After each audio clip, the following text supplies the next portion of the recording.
La fiche de paye, la feuille de paye, c'est un sujet qui est au cœur des préoccupations des Français. Peut-être d'ailleurs qui arrive en tête des préoccupations, des revendications sur les cahiers de doléances. Et donc voilà, cette question de la revalorisation des salaires, c'est un sujet qui est assez clivant, qui divise les économistes. Bonjour Mathieu Plane. Bonjour.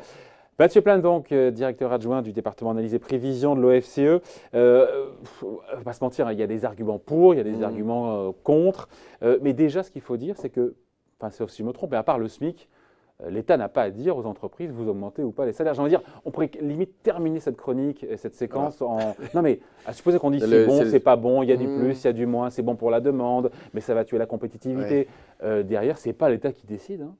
Non, à part pour effectivement les coups de pouce au SMIC. Vous l'avez bien dit, c'est-à-dire que c'est vraiment la clé d'entrée du gouvernement sur les salaires reste le coup de pouce au SMIC ou pas. Au risque de smicardiser, pardon, c'est bon pour ceux qui sont toute au la SMIC, question, ils ont augmenté, mais exactement, la question après de la diffusion sur les autres salaires. C'est-à-dire qu'il y a risque de tassement sur les bas salaires, sachant qu'aujourd'hui, entre les allégements de cotisation plus la prime d'activité, c'est vrai qu'on voit que le coin socio-fiscal est très élevé au niveau des bas salaires. C'est-à-dire que pour l'entreprise, quand vous augmentez au-delà du SMIC, on voit que vous avez moins d'allègement de cotisation et votre prime d'activité est dégressive. Donc la question va se poser aussi vraiment de l'effet marginal de l'addition de tout ça sur des bas salaires, à la fois sur le supplément de revenus qui est attribué pour les salariés et en même temps le coût du travail qui est très ciblé sur les bas salaires. Ouais. Est-ce que juste quand on regarde les chiffres, est-ce qu'on peut parler de quasi-stagnation des salaires depuis 10 ans. Alors, je ne sais pas si on parle avant ou après inflation, peut-être après inflation, non? Après inflation, ça a plus de sens. Oui, en fait, s'il y a ce malaise, alors,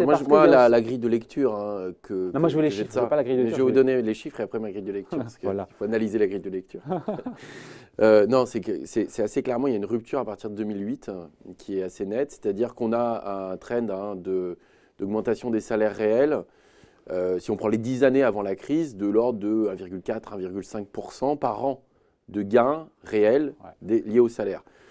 Depuis 2008, si on prend les 10 années post-crise, on est sur un gain moyen qui est quand même positif, mais qui est passé à 0,5. Voilà. On a perdu un point chaque année. Voilà, en gain réel. Donc ça veut dire qu'on a divisé par 3, en gros, les gains qui sont... Alors, le problème, c'est que la productivité en face a aussi beaucoup ralenti. C'est-à-dire qu'on a eu aussi une cassure de la productivité. Ça ne veut pas dire que les entreprises ont vu leur marge exploser, bien au contraire, elles ont diminué.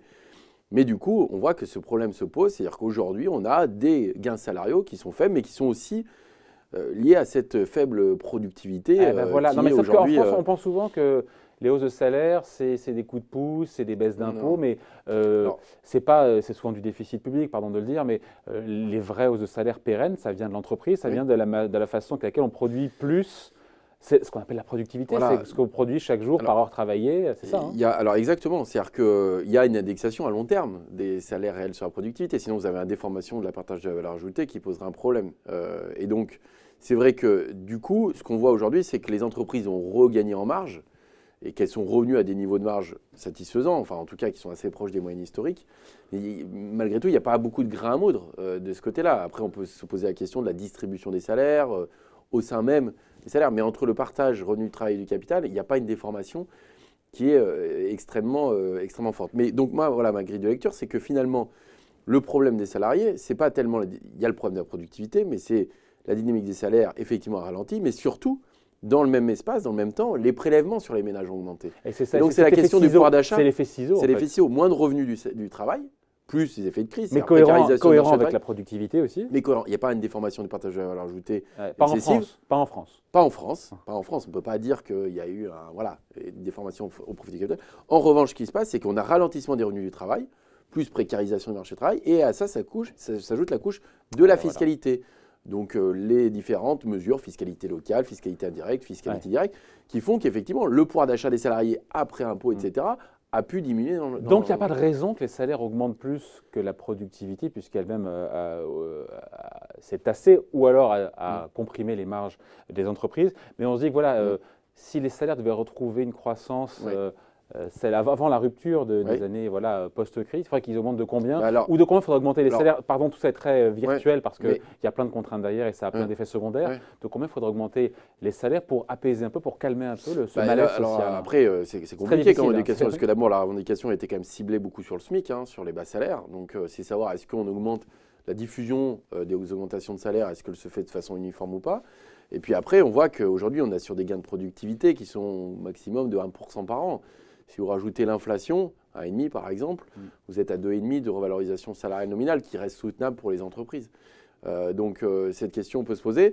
Mais je veux insister aussi sur un point, c'est que de fortes augmentations de salaire ne me semblent pas réalistes dans un environnement de concurrence fiscale comme on connaît et de concurrence salariale. C'est-à-dire que si l'Allemagne ne décide pas d'avoir des augmentations de salaire ou les pays d'Europe du Nord beaucoup plus importantes que ce qu'on a aujourd'hui, nous, nos marges de manœuvre sont très réduites. Parce qu'on perdrait. Et c'est hyper intéressant parce qu'en gros, ce que vous nous dites, c'est qu'il ne faut pas que la France augmente les salaires de manière isolée, non coordonnée, parce que sinon, qu'est-ce qui se passe quand on est en compétition avec ces boîtes qui sont nos voisins européens, on est en compétition face à ces boîtes-là sur certains marchés, et ben, c'est une machine à détruire de l'emploi, c'est une machine à délocaliser.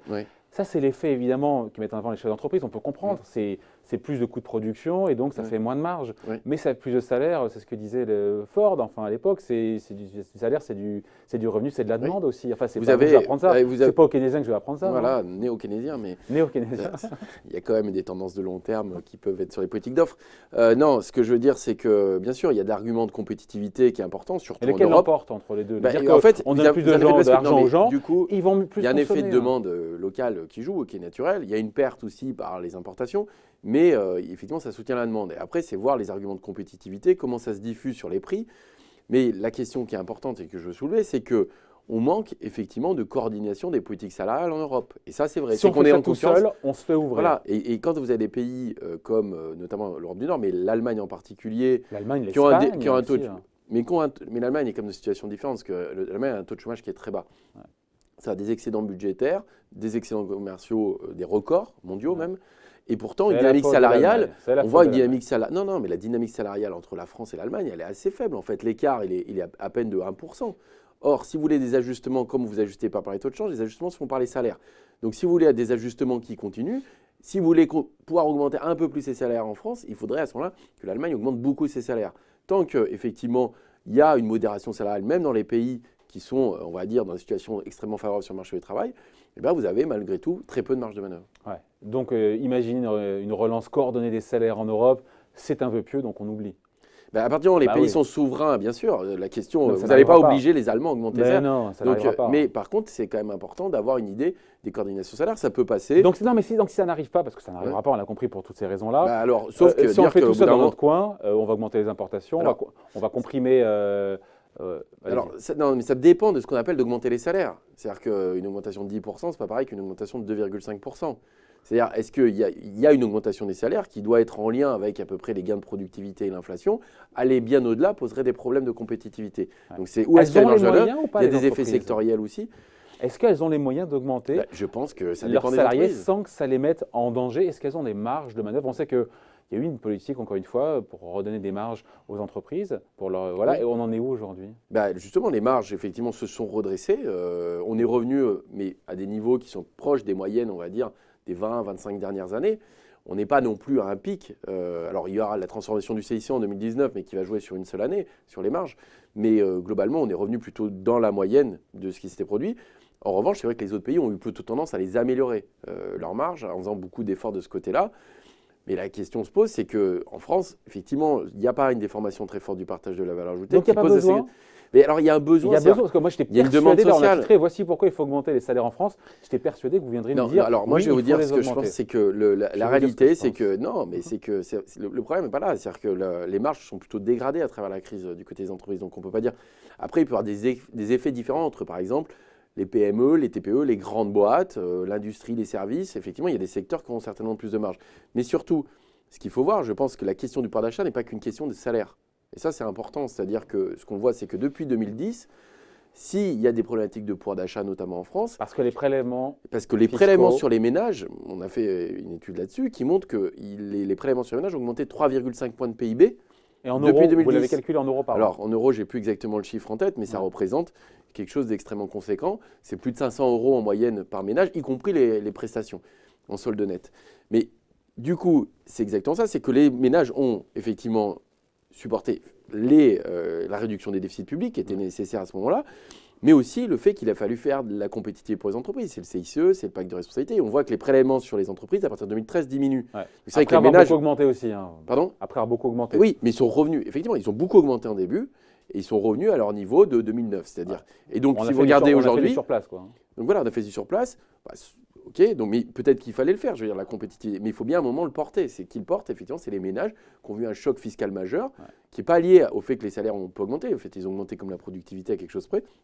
C'est vraiment les prélèvements, par ailleurs, qui ont pesé sur le pouvoir d'achat. Donc, conclusion, on dit quoi alors au final? Parce qu'on sent quand même que les arguments en défaveur d'une hausse des salaires l'emportent quand même.